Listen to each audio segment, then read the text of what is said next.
పంటలు ఎండిపోతున్నా రైతులను పట్టించుకోవడం లేదని కాంగ్రెస్ ప్రభుత్వంపై మాజీ మంత్రి సిద్దిపేట ఎమ్మెల్యే హరీష్ రావు ఆగ్రహం వ్యక్తం చేశారు. రాష్ట్రంలో తీవ్రంగా సాగునీటి ఎద్దడి ఉందన్నారు.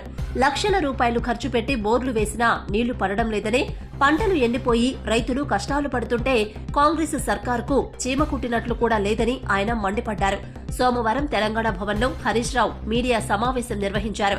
ఈ సందర్భంగా ఆయన మాట్లాడుతూ సాగునీళ్లు లేక రాష్ట్రంలో దాదాపు 20 లక్షల ఎకరాల పంట ఎండిపోయిందని చెప్పారు. మాజీ సీఎం కేసీఆర్ హయాంలో ఎన్నడూ ఇలాంటి బాధలు రాలేదని రైతులే చెబుతున్నారన్నారు.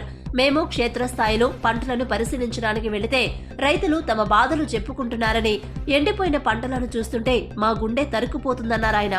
నీటి నిర్వహణలో కాంగ్రెస్ ప్రభుత్వ వైఫల్యం వల్ల వేలాది ఎకరాల్లో పంటలు ఎండిపోయాయని హరీష్ రావు విమర్శించారు. రైతులను పరామర్శించి భరోసా కల్పించే టైం కూడా ప్రభుత్వానికి, అధికారులకు లేదా అని హరీష్ రావు ప్రశ్నించారు. గోదావరి నదిలో నీళ్లు ఉన్నప్పటికీ ప్రభుత్వం రైతులకు అందించలేక చేతులెత్తేసిందన్నారు.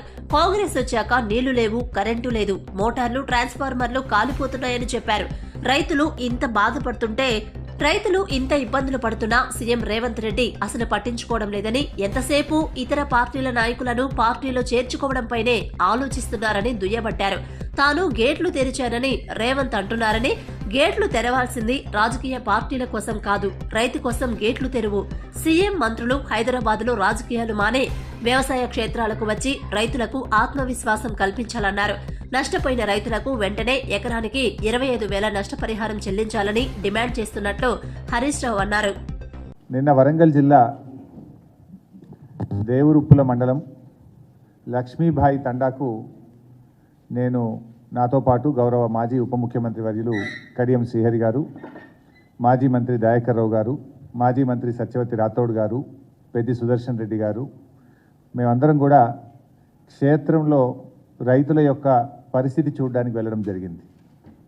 సో ఆ లక్ష్మీబాయి తండాకు వెళ్ళినప్పుడు రైతుల కళ్ళల్లో కన్నీళ్ళు, ఆవేదన ప్రత్యక్షంగా చూసాం.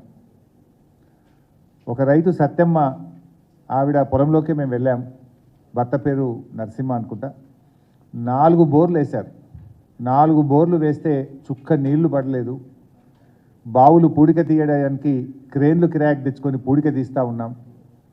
దాదాపు 4 లక్షల రూపాయలు అప్పయిందని చెప్పి వాళ్ళు ఎంతో ఆవేదనతో మా దృష్టికి తీసుకురావడం జరిగింది. అట్లా ఒక్కొక్క రైతు, లక్ష్మి అనే రైతు 6 బోర్లు వేశానని, సత్యమ్మ 4 బోర్లు వేశానని, జంకు 9 బోర్లు వేశానని, శివశంకర్ 6 బోర్లు వేశానని, విజయ 4 బోర్లు వేశామని, వేసిన పంటలో బారాన ఎండిపోయింది, చారాన్నే మిగిలింది, అది కూడా వస్తుందా రాదా అనేటువంటి ఆందోళన రైతుల కళ్ళల్లో కనపడ్డది. ఇంత జరుగుతూ ఉంటే, పరిస్థితి క్షేత్రస్థాయిలో ఇంత గంభీరంగా ఉంటే ఈ రాష్ట్ర ప్రభుత్వానికి చీమగుట్టినట్టు కూడా లేదు.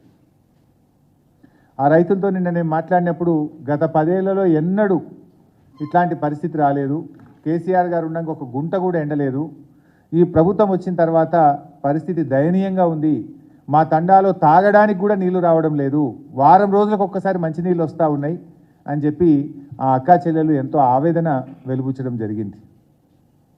3 నెలల కాంగ్రెస్ పాలన చూస్తే ప్రజా సమస్యల మీద ఈ కాంగ్రెస్ పార్టీకి, ప్రభుత్వానికి అసలు పట్టి లేదని మనకు స్పష్టంగా అర్థమవుతూ ఉంది.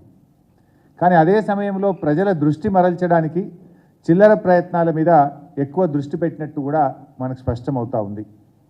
రాష్ట్రంలో రైతులు గత 10 ఏళ్లలో ఎప్పుడూ లేనంత తీవ్రమైనటువంటి ఆందోళనలో ఇలా రాష్ట్రంలో రైతులు ఉన్నారు.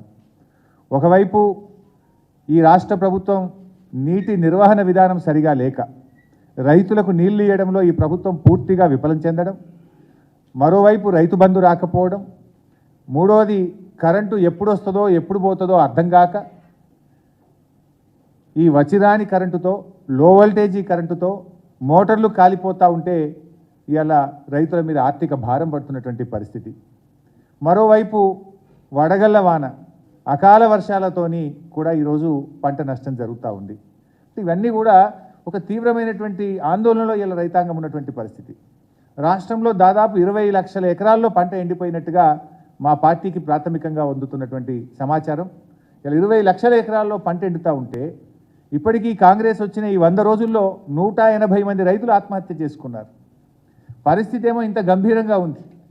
కానీ కాంగ్రెస్ పార్టీ మాత్రం అసలు ఈ ప్రభుత్వానికి, ముఖ్యమంత్రి గారికి, ఈ మంత్రులకు టైం దొరకలేదు.